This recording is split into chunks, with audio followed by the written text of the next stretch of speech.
I can't tell if it's a wire or if it's just the back of the headlight. Or the front of the headlight shattered out. Yeah. Can't tell. What do you see? Right down that Tire tread. right there? Yeah, no wires. Right there in the middle? Like directly behind the, like, the puddle straight? It could be a conductor. Not only that, we can see possible wires coming out of it, unusual spots. And the rubber would act as an insulator between the two conductor surfaces for the pressure plating.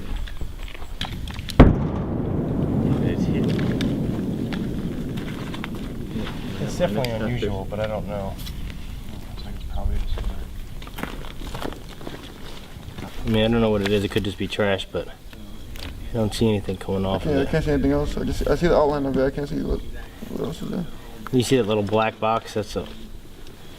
Yeah, right behind back there? Yeah, I don't know what that is. Exactly this, but they started making their own stuff with using like TATP and chemicals that are highly volatile to each other, and when they are crushed together, they react and set off that main small explosive. So all they have is explosives, chemicals, and a plastic container.